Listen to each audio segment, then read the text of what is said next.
Welcome to America's Cannabis Conversation, heard at americascannabisconversation.com. We're part of the W420 Radio Network, and each week we provide you with information, education, and insight into the exploding medical and recreational cannabis industry. W420radionetwork.com.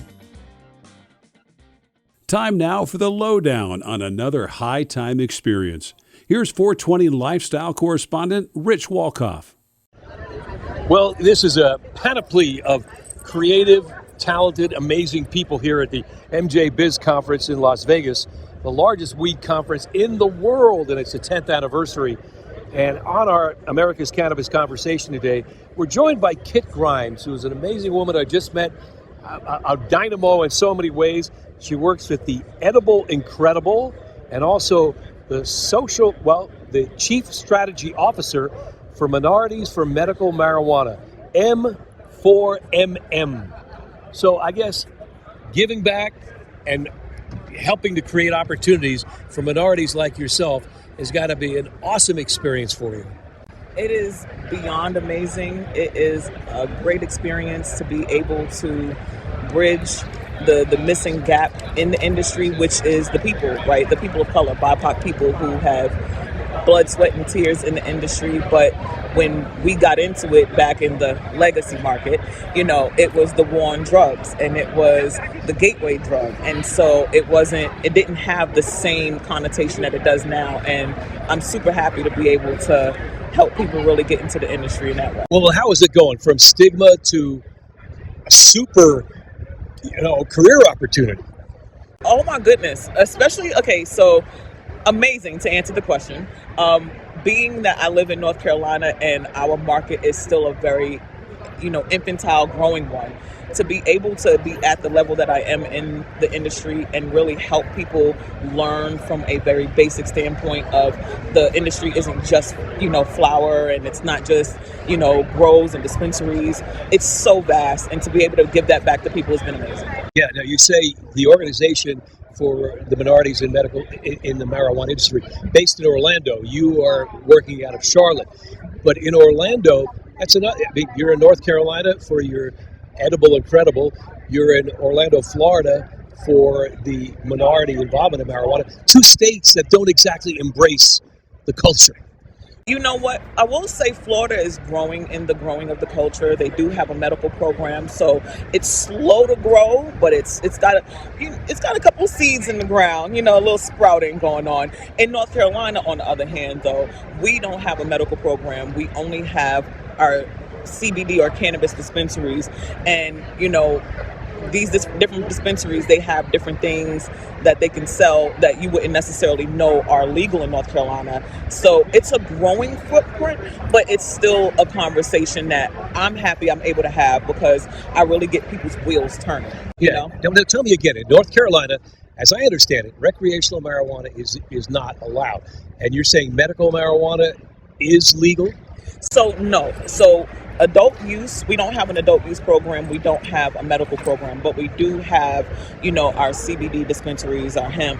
But a lot of the times people don't realize that there are a lot of dispensaries that, from CBD to THC-O, which is a new strand or a new cultivar that's out now, that, is actually legal in dispensaries in states that don't have a medical or adult use program.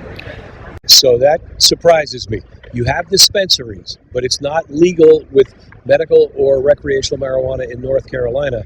This is a unique niche. It is, and we have a lot. So there are different vape companies, there's different plant touching that have flower or cannabis in their dispensaries. And you can actually go, and they have everything from CBD all the way up to the new THCO. They have Delta 8, they have Delta 10. It's always that pesky Delta 9 that everyone gets all up in a bunch about. But they definitely have a wide variety of strains and just different things that people can actually partake in, edibles and in the dispensaries in North Carolina. So it's amazing. And you were telling me about your ice cream. This is a kick. You got to share that story. Okay, so I am a creative Like I can create anything. Before I was actually in cannabis, I was actually a creative makeup artist. So doing special effects makeup for like movies and like events is my jam. When it comes down to creating things, I'm super. That's just how my brain works.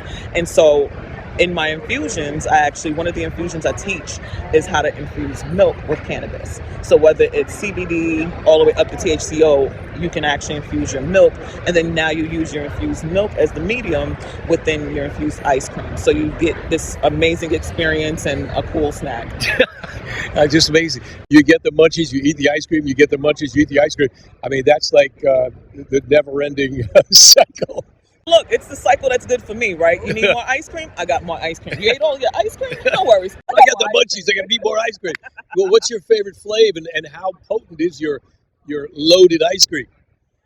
Woo! So we sell it in an 8-ounce jar. They are pretty potent because we don't use, I guess, we use industry standards when we're working with the industry as far as like dispensaries and companies like that. But when we make it, our clientele likes a good bang with their punch. So I always tell people I have repeat offenders. You will be back. As far as the favorite flavor, so far, I would probably say it's either my pineapple ice cream, which is a pineapple flavored ice cream that actually also has infused pineapple fruit chunks in it, or it would be our caramel toffee crunch. It's a caramel flavored ice cream with chocolate and toffee pieces mixed in. And you said 8-ounce container. How much THC? It's probably going to be on the end of 500 milligrams, something around that. So it's a pretty potent. That is some serious rocky road to the moon. It's definitely one of those that you will come back. I literally, so we do little pop-ups and things in North Carolina. You know, it's still, whereas we're very city, we're still very much country connected, if you will. And I do a pop-up there on the weekends on occasion. And I literally have people that as soon as they see my truck pull up, they're like, oh, she's here. And they start this mad dash like, you got my ice cream? Oh my gosh. We do everything. We do things like candied grapes. Like, you know, people are like, wait, what? And it's like, no, it's actually infused candy that we make. We actually take and dip frozen grapes in the candy, and then we take the candy and roll it in crushed Jolly Ranchers. Oh my gosh. Now, again, I don't understand how you're navigating the laws that are so restrictive in North Carolina to create and market this. So you can sell food and beverages anywhere, right? And you can sell infused food and beverages anywhere. It's all about how you word, and it's all about being smarter than those who would hope that you're not. It's also about making sure that your business is set up for different things that you wouldn't even think about. So we're actually registered with the Department of Agriculture as a CBD or an hemp processor for North Carolina. So we're able to work within those caveats. Also within my website and online, we don't have anything that specifically says CBD, THC, but it definitely says infusion, and everybody knows, like I tell, we're a culinary experience with a twist. Yeah, I guess. Well, I'll tell you what, we're talking with Kit Grimes, the edible, incredible culinary experience with a twist is her moniker, and she also works for Minorities for Medical Marijuana and Social Equity, a Chief Strategy Officer. This is the America's Cannabis Conversation. I'm Rich Walcoff. Hey, so here's the thing. We all know so many minorities have been profiled, have been unduly or inordinately punished and prosecuted and convicted for marijuana offenses. Many of them are those records have been expunged, but many have not still. So getting in the industry, if you've got a track record, if you've got a record, you don't get an opportunity. You know what? It's one of those, it's a sad thing, right? So you went to jail for selling something that's now... Or possession. Like, right. You're absolutely right. Like, to give you an idea, on Netflix, there's a documentary called The Grass is Greener. And we actually did a roundtable panel with Fab Five Freddy, because he was one of the producers, talking about, like, you know, what happens in the industry from that standpoint. And it's kind of crazy when you really look at it, because the one guy that was in the movie, he literally went to jail because he was on his third strike, right? Granted, he was on his third strike. We understand that, right? They have the 3-strike laws in some states. But It was for having less than a gram of What? marijuana. And because That's like shake on the floor of your car. it's like you vacuumed it up and said, look at the miracle, let me roll this, right? But literally because he was still on probation for 10 years and he was 9 years and 6 months in. And they literally violated him for that and put him in jail. I want to say it was almost 10 years because that's how much time I guess he had left or whatever the case is. So when we get the opportunity to really help people get rid of their marijuana charges and get them into a space where they're growing and they're actually being benefited by the industry that basically tried to knock them down, it's nothing better to see. You know, it's an amazing thing. I love to hear that story. How prevalent are those stories, the recovery, the renaissance, the second chance? Are you seeing more and more? I know you're an advocate for that. Absolutely. We see it a lot. Like, you know, a lot of our members here, you know, some are very beginning in the beginnings of their businesses and of their organizations and of the things that they're trying to grow. So to be able to kind of bridge that gap and have all of those people here, you know, in the different facets and really being able to matchmake and say, you know what you do isn't something that I do, but now I have people I know can help you out in that way. To really see people grow out of the space of criminalization and, you know, and we're building up the destigmatization, you know the word. Yeah. But Take away the stigma. exactly. Now that we're getting rid of the stigma that has really put us in just the negative for the industry, now we're on the positive side of it, or we're at least getting more to the positive side. I've had conversations with people who feel like, oh, well, if they've been to jail, you know, they can't possibly be good business people because, and it's like, you're taking apples and you're trying to make, you know, oranges and they don't match. It's like just because they didn't do it the right way when they did it doesn't mean that they're not absolutely great business people. It's about taking the mindset of what they had behind their business model before and placing it into one that is not only sustainable but allows them to grow without having to worry about the legalities that put them back. Right. Now, is there an affirmative action type of program for new marijuana industry ventures, or is it basically you got to fend for yourself as a minority seeking opportunities in the industry? So they do have social equity programs and like there's rules behind social equity. Social equity can sometimes stronghold you in a certain ways. So they'll say you have to have this, and you can't have any of this. But in order to be a part of this, now you have to have $10 million. So I was a criminal and I'm finally getting my record expunged, and I've been affected by the war on drugs, and I've lived in my state for so long, and I don't have, you know, everything like all the other records, but then now you're saying, yeah, you got all the things you need to get in, but hey, now we need 10 million from you because we require a vertical setup and you have to have all of these things in place before you can actually even start to open and operate.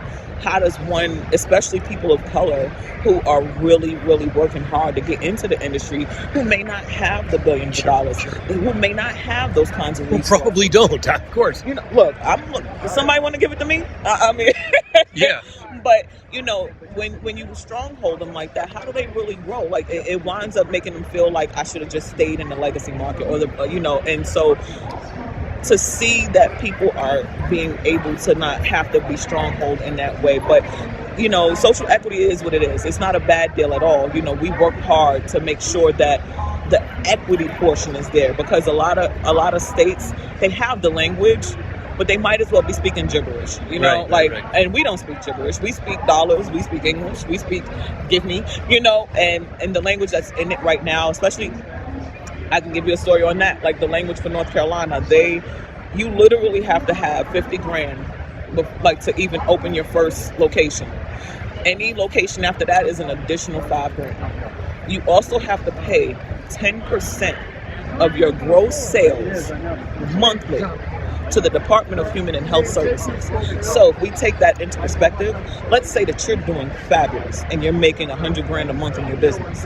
By the end of the year, you have paid $120,000 to the Department of Health and Human Services, and you haven't paid for anything else. You haven't paid overhead, you haven't paid costs, you haven't paid business expenses. And that is a travesty in itself. And then even with another bill that they have what they call the Care for Needs, not Weed Act. So basically, if you are a person who receives public assistance in North Carolina, they want to make it where they stronghold you and don't allow you to use your card in dispensaries. So now they're trying to tell you what your need for the weed is, and it's kind of like, no matter what, you try to find a caveat to make it where we can't grow and be great. And this is why we do it. We do it, and we're happy to do it. Well, you're doing awesome, and I love it. It's conscious capitalism in the cannabis world with Kit Grimes from the Edible Incredible, and maybe more importantly, the Minorities for Medical Marijuana on Social Equity. Great catching up with you. Great meeting you here at MJ BizCon on the America's Cannabis Conversation. I'm Rich Walcoff on the W420 Radio Network. Stick around.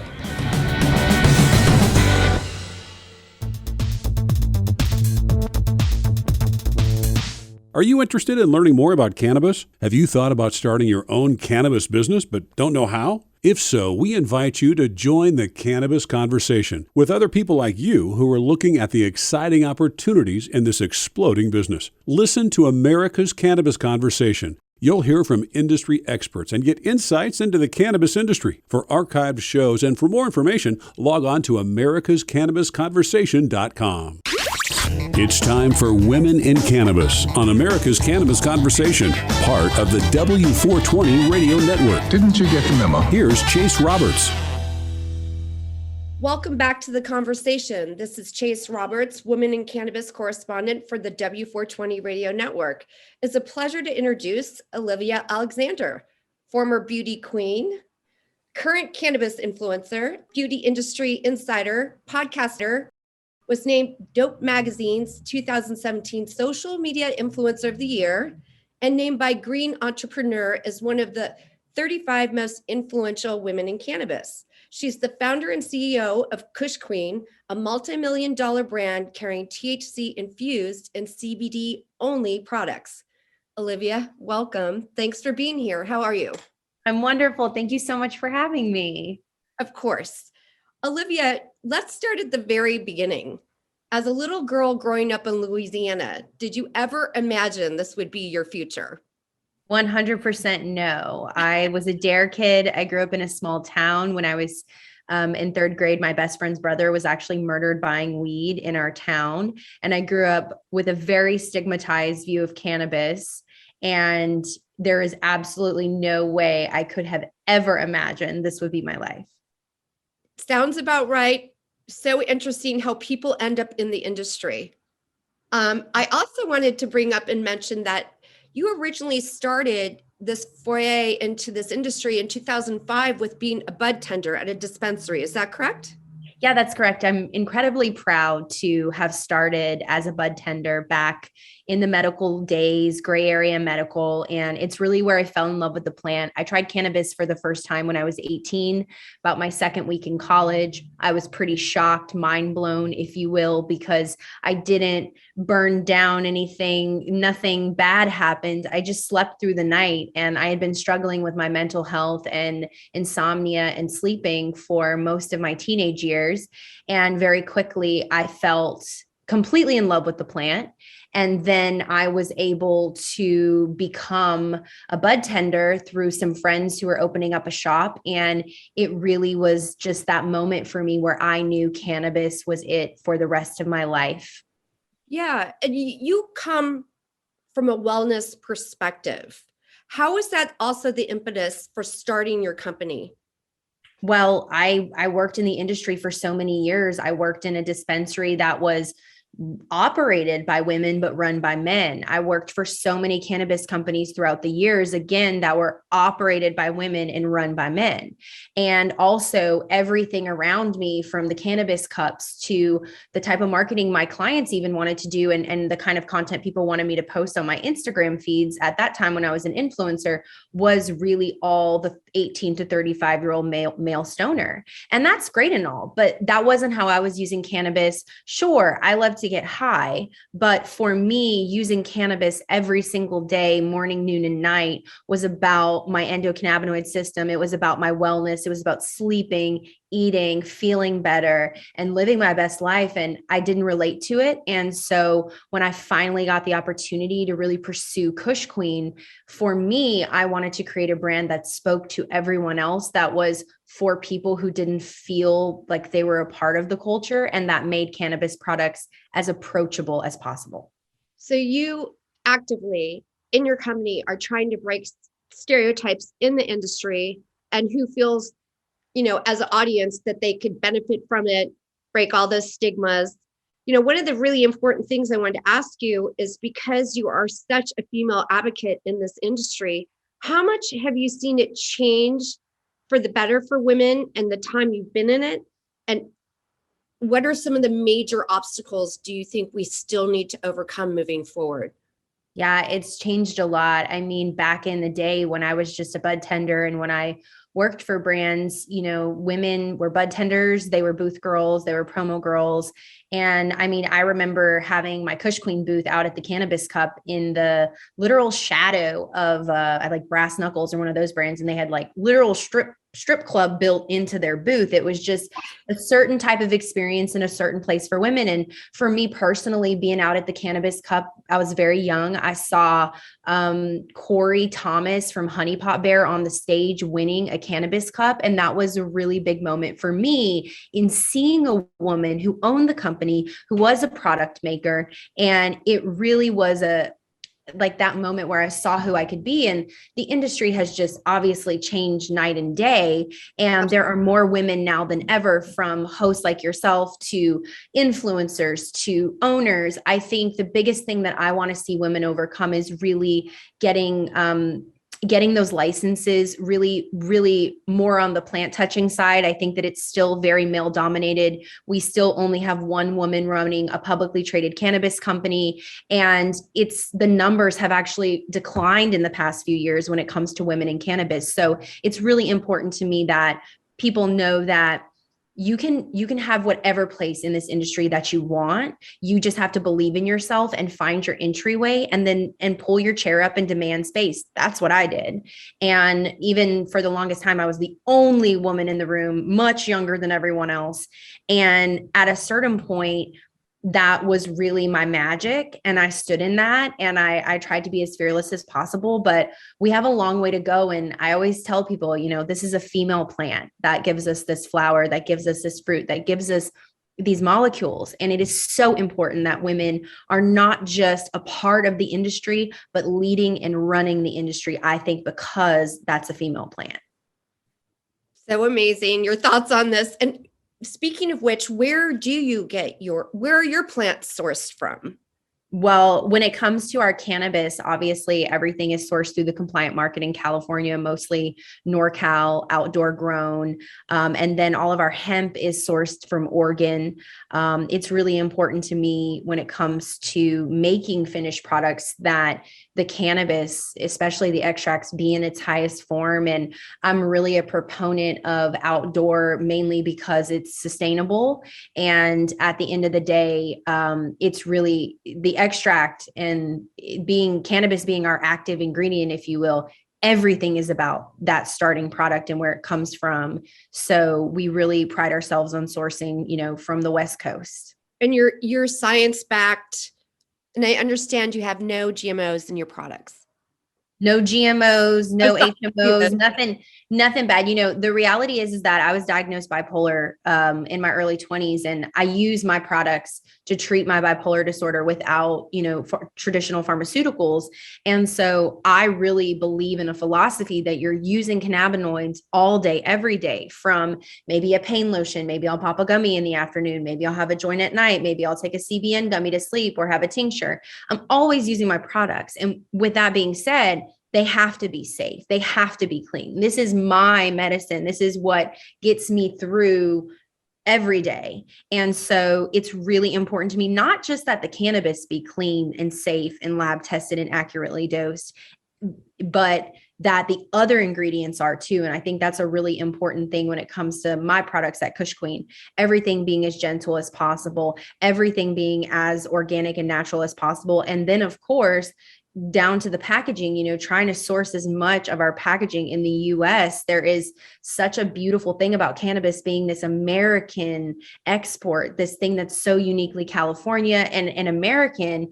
And I really pride myself on being a small business owner, being a millennial, and really trying to be transparent and just make the company as good as possible, down to the culture here too. It's not just about great products. It's about how we treat people. It's about everything that we do every day, because we are building an industry, a lifestyle, a way of life, of wellness, green and green. Yes. As good. That's the thing about cannabis. Like, she makes me my best, greatest self.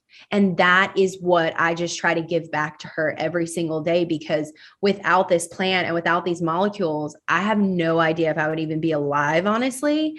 And to have it all topped off with the fact that I get to live my passion every day, I really just try to be as committed as possible to that same, thing that she gave me day in, day out, even though, again, it's easier said than done. Why don't we get into some of your product lines and what you are offering people through your company?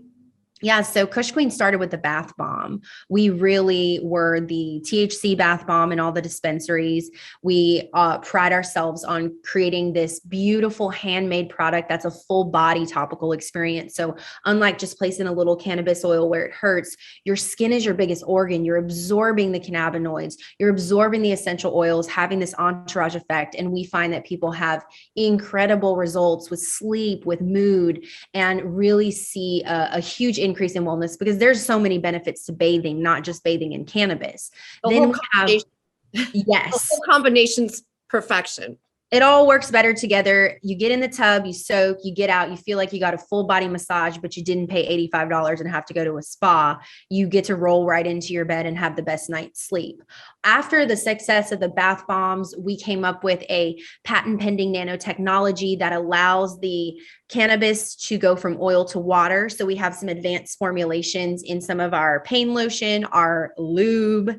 We have psychoactive cosmetics in the dispensaries that actually get you high through your skin. We have a primer, we have a setting spray.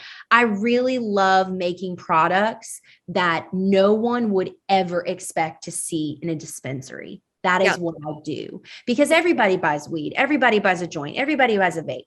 Those products sell themselves. But when you are making these more sophisticated finished products that sit in the wellness and beauty space, I really believe you can bring new people to cannabis. And that is what I care about the most, is bringing new people through products that are unexpected, that are approachable. Because the truth of the matter is, not everyone is going to smoke a joint, even if weed is legal. So I just love making the products, and I love having a line that I think is a great expression of the plant and all of these crazy ways that no one thinks about it. You're definitely an innovator, and you've gotten some accolades. Haven't you won a few awards specifically for your bath bomb, and for what have you won? Yeah. We've won multiple cannabis cups throughout the year for the bath bomb, for the pain lotion.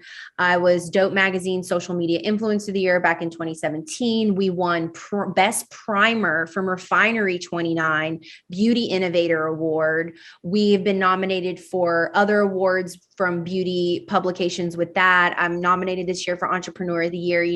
The awards are a really great honor, and it feels great to be seen. And I feel like it's really just the start of hopefully, a long legacy. Cause I always tell people there's a lot of people here for just the short term, just to get in, get out. But I'm really not here for a good time. I'm here for a long time. And for me, when people hear Kush Queen, I hope that one day they think of my legacy, because it really is that serious to me. And it's so much more than just awards and followers. It's about making products that change people's lives and living authentically and being a good leader in a space that I don't think has many, and just saying like, this is me and I'm a softie, but I'm a bad bitch at the same time. And I love cannabis, and I live from that, and it's rare, but it's real. And I just think that it's important too, because not everybody is going to be, a CEO of like these CEOs like you see, not everyone's going to wear a suit, and not everyone's going to be about the numbers. I'm about the numbers too. I'm a businesswoman, but I'm about so much more than that. And that's the same thing for Kush Queen in the products and in everything we do. How do you find that being a beauty industry insider for 15 years of your life and working with some of the biggest names, how do you feel that has helped you build this brand in the products you offer and how you approach it? Because that industry hasn't quite done the crossover into the cannabis industry. It keeps trying. I keep seeing companies trying to do it, but you're one of the few successful ones that have done it. So how do you feel that's played into your innovation when it comes to your beauty products?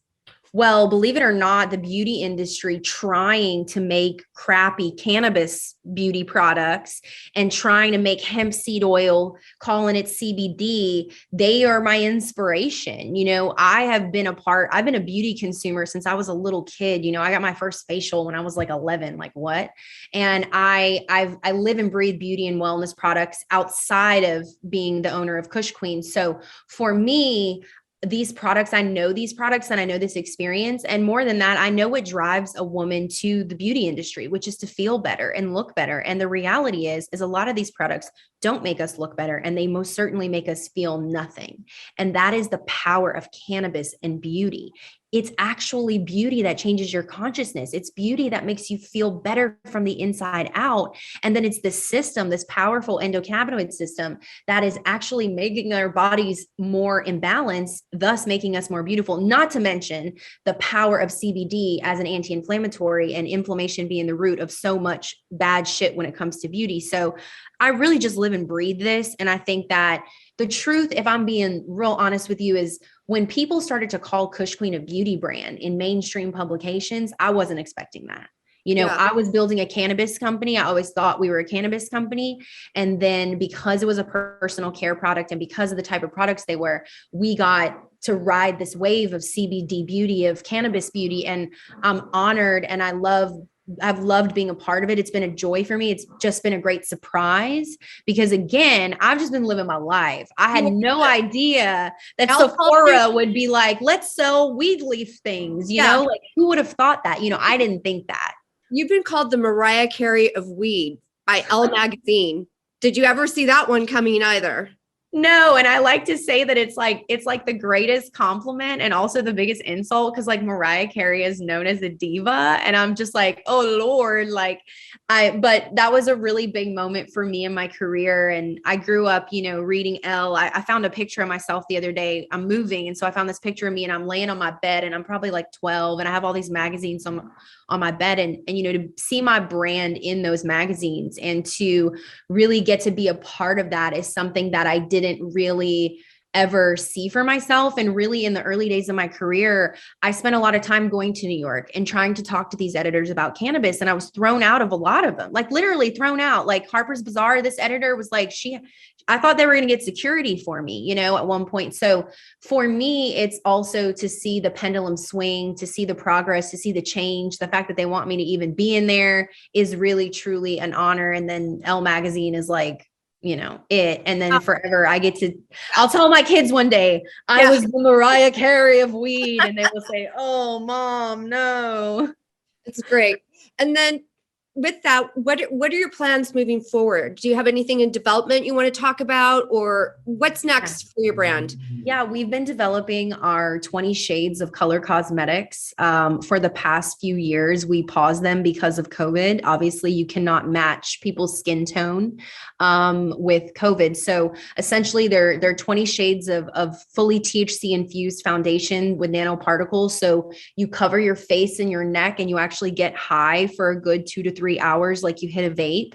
And for me, I really see this place in our dispensaries, in our regulated market in California, that I think even the dispensaries aren't seeing, which is the fact that Sephora is selling fake CBD stuff with pot leaves, and they're doing it for a reason. It's because they're trying to bring in that customer, and we should be bringing those customers into compliant, regulated dispensaries where we can give them real products that are lab tested and safe and accurately dosed. And so I really have this grand vision to build a beauty counter in a lot of the best dispensaries in California, and really start showing the industry how we can sell products that people don't necessarily come in for, and transform this world of cannabis for women. Because especially like going on dates, having social anxiety before you go to a business meeting. I mean, these poor moms stuck at home right now with their kids during COVID who maybe can't smoke or don't want to smoke around their kids. This would be the perfect product. So we're working on that. We're also, planning some multi-state expansion. To this day, our cannabis products are still only in California. And that was a very intentional decision because of how many of these licensing deals go south. And when I license the brand to someone else in Canada or wherever, I lose my control. So I'm really excited to be finding partnerships and growing the business state to state, because it really is important to me that we always sell THC products, that we aren't just a hemp company. Someone called me the other day, the owner of Kush Queen CBD boutique. And I was pissed, honestly, because I am not the owner of a CBD company. I am the owner of a cannabis company.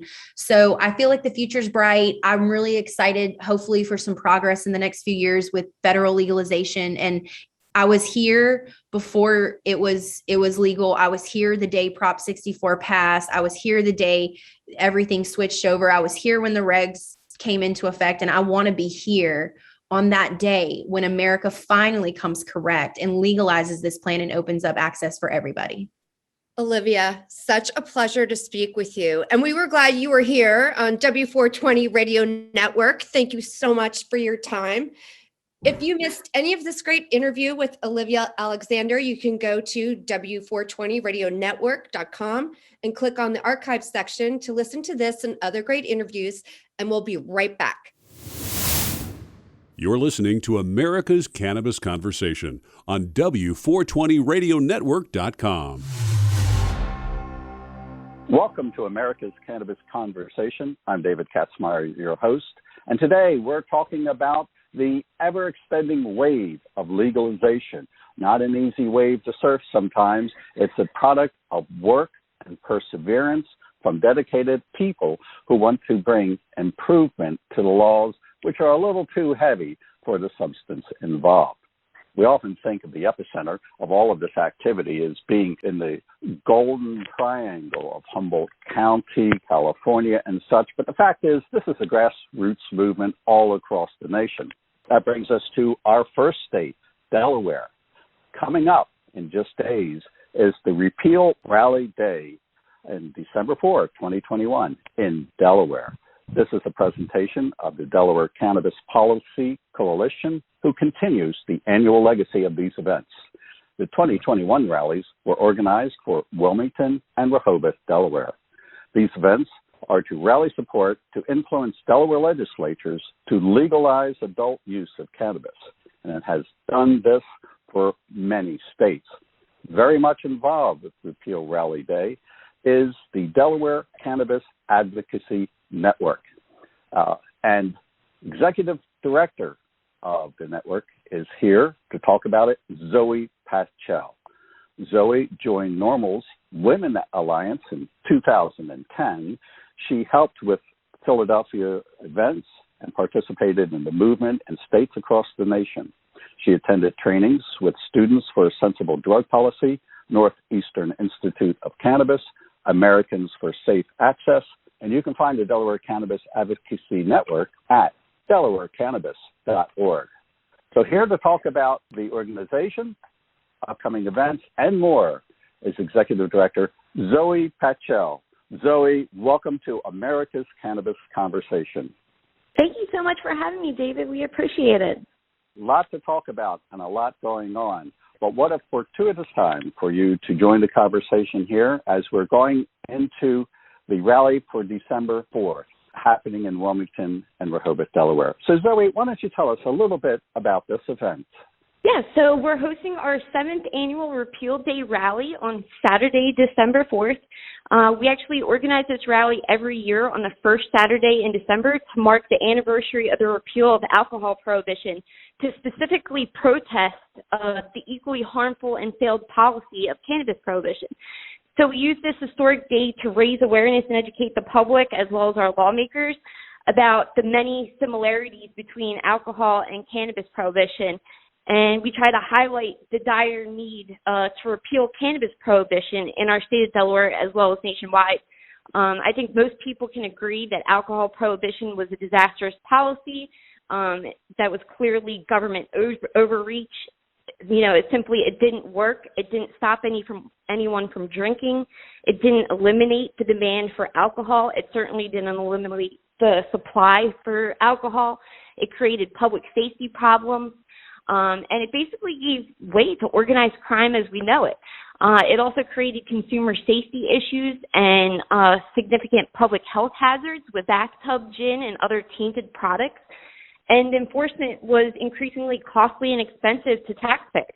And cannabis prohibition is the exact same failed and costly policy with the same inherent effects.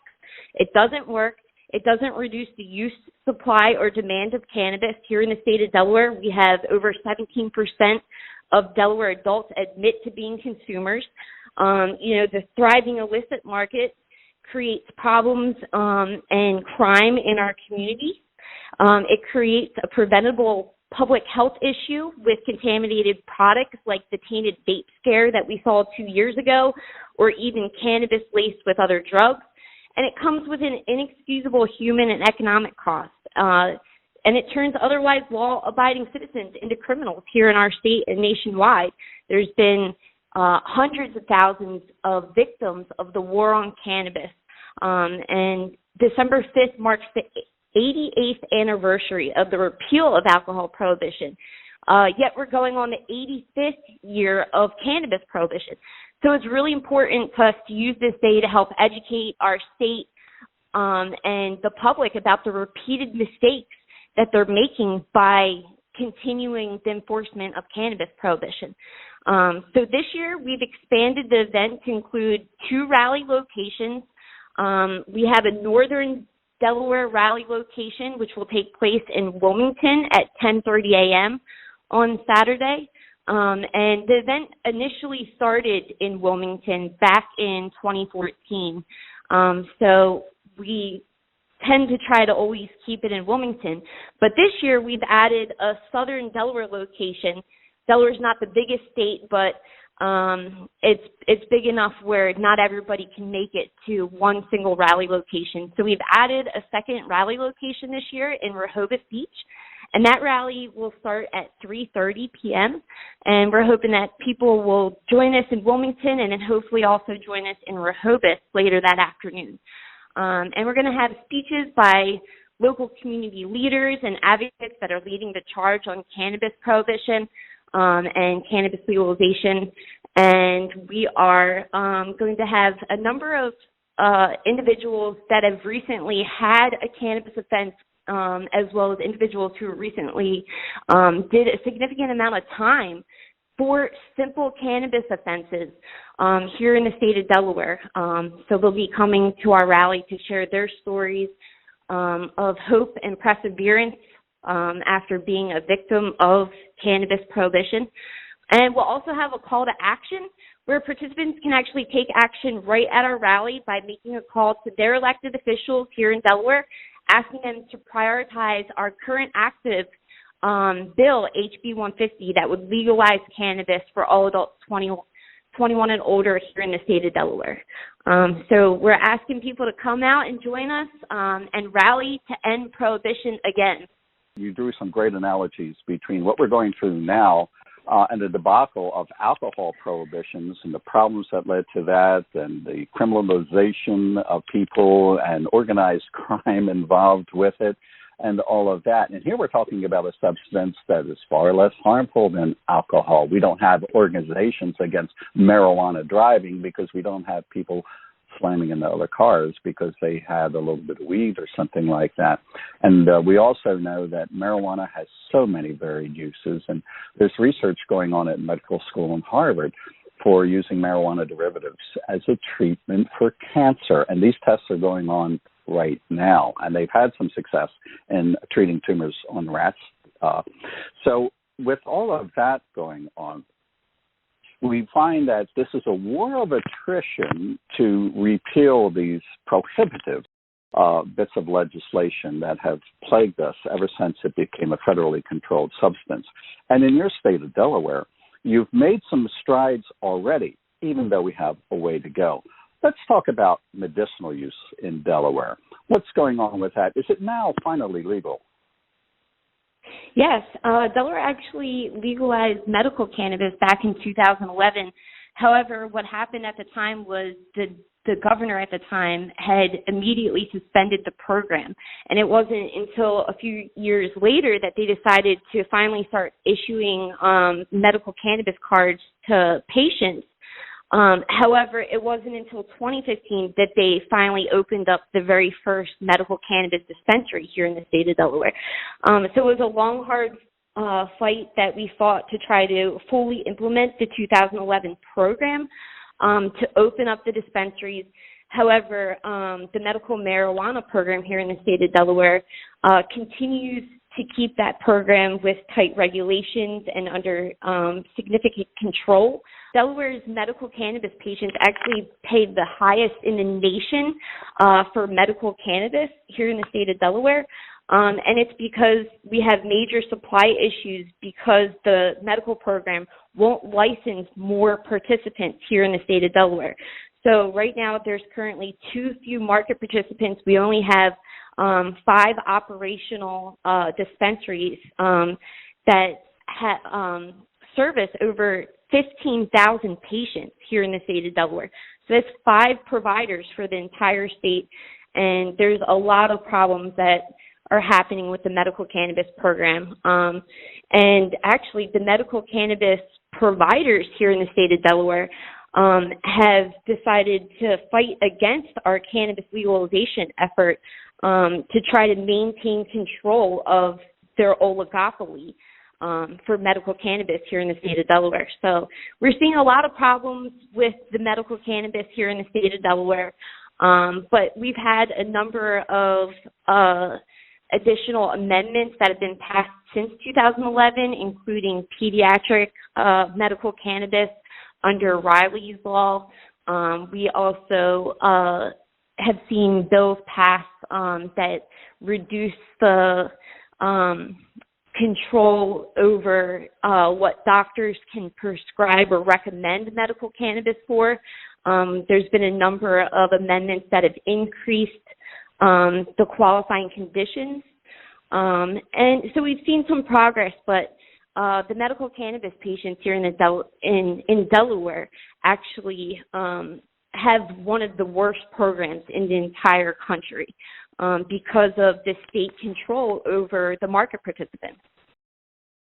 Good heavens. And I know that advocacy groups such as yours have played an important role in encouraging what changes have come in the status of medicinal use. But then was a long fight also in getting legislatures to address the criminalization of Delaware. Now, how did decriminalization finally come about in the first state? So our organization, Delaware Can, alongside Delaware NORML, led the charge on statewide decriminalization, which began when we started in 2013, but it inevitably did not pass until 2015.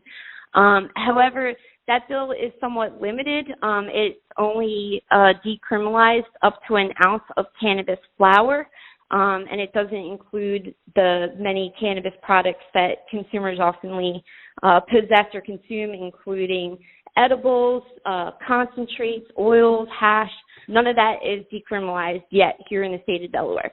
And even worse, law enforcement is currently using a series of loopholes to circumvent the decriminalization policy. And basically, they're continuing to arrest people on a discretionary basis. And what we're seeing is 127% increase in possession-only offenses here in the state of Delaware post-decriminalization, based on numbers from the Delaware Statistical Analysis Center. And we're obviously seeing, with those increased arrests, increased racial disparities. So prior to decriminalization, the ACLU noted that Delaware has about Delaware is 3 times more likely to arrest a Black consumer than a white consumer. Post-decriminalization, that number has gone up over 4 times. So we're continuing to see arrests here in the state of Delaware and searches. Law enforcement use cannabis and the odor of cannabis as probable cause to conduct searches of people's property and themselves, as well as strip searches here in the state of Delaware. And people are still being arrested for all types of offenses that should otherwise be covered under the decriminalization statute. But with law enforcement discretion, they're able to apply either misdemeanor cannabis offenses and even in some cases, felony cannabis offenses, including felony tampering of evidence, felony endangering the welfare of a child, felony intent to distribute without conclusive proof that it has anything to do with drug dealing, and then, of course, felony drug dealing for nonviolent providers that are just basically fulfilling the demand that the over 17% of Delaware adult consumers need, because, I mean, we have this significant population of cannabis consumers in the state of Delaware. Like I said earlier, cannabis prohibition hasn't reduced the use, supply, or demand of cannabis. So those 150,000 Delawareans need to be able to get their cannabis from somewhere.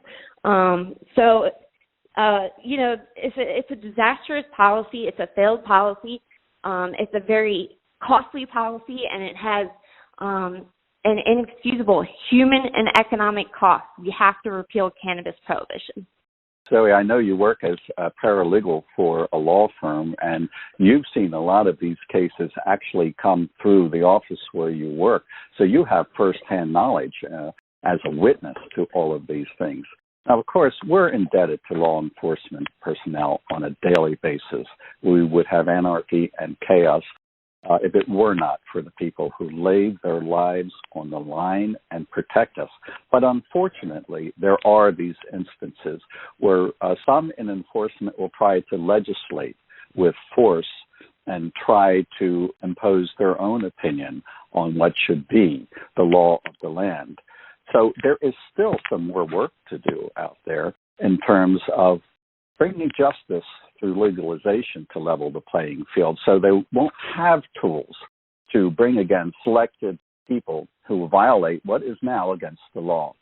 So do you currently have any projects active right now where you're supporting a bill that will go before the legislation of Delaware?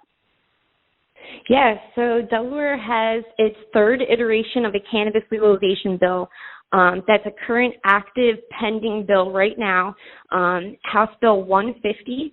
And like I said, that's actually the 3rd bill that Delaware has taken up over the last 6 years. And this is a little known fact, but Delaware was actually the first state in the entire country to garner a simple majority on a cannabis legalization market bill back in 2018. However, Delaware state constitution requires that any bill involving legalization of the market requires a 3/5 supermajority, which is similar to what on a federal level would be kind of like a filibuster. It has a vote requirement higher than most other bills. So because of that constitutional vote requirement, we ended up failing that vote by 4 votes back in 2018. And of course, the only states that had passed legalization prior to that did so via voter initiative, and Delaware does not have voter initiative. So our bill has to go through the legislature, and it has to pass with a 3/5 supermajority in order for Delaware to become a legalized state. So we're working on that measure now. Like I said, this is the third version of the adult use cannabis legalization bill that's been out, and this is by far the best version that has been introduced in our legislature. It actually legalizes 10 currently illegal acts pertaining to cannabis, and including, obviously the possession, use, and purchasing of cannabis, and it covers all the different products that aren't covered under decriminalization. It also ends the felony charges for cannabis accessory sales, manufacturing, and distribution. So that's kind of like your head shops or, glass blowers who are currently facing felony offenses here in the state of Delaware simply for selling a bowl or a bong. So it eliminates 10 current illegal acts pertaining to cannabis. It provides for expungement for all past cannabis offenses involving possession, and it also ends civil asset forfeiture for cannabis possession here in the state of Delaware, which is a really big deal because even with decriminalization, law enforcement are allowed to seize the product. And, of course, under civil asset forfeiture, they can also seize any money that is in possession of the person that's also in possession of cannabis, even for decriminalization amounts of cannabis. So it's really important that we also repeal the civil asset forfeiture for cannabis. And it also, and one of the most important things is that it eliminates the use for law enforcement to be able to use cannabis as probable cause based on the odor of cannabis alone. And that, clearly circumvents our Fourth Amendment constitutional protections from unreasonable search and seizure. So this is going to be a really big piece of this bill. Cannabis prohibition is the gateway to the criminal justice system, and those four things alone are going to significantly help end people going into the criminal justice system. It also promotes a fair and equitable industry and establishes an entire social equity section, which carves an avenue for legal participation in the industry by individuals and communities that have been previously adversely impacted by cannabis prohibition. So we're really excited about the social equity licenses that have been included in the bill and all the social equity provisions, including discount application and licensing, lower capital requirements, as well as technical and financial assistance for qualified social equity applicants.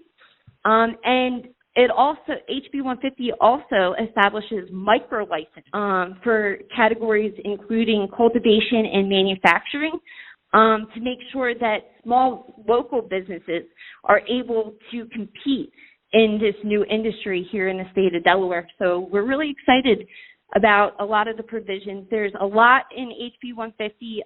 There's a lot of moving pieces to it, but we're expected to get a vote sometime in 2022 when the Delaware legislature reconvenes.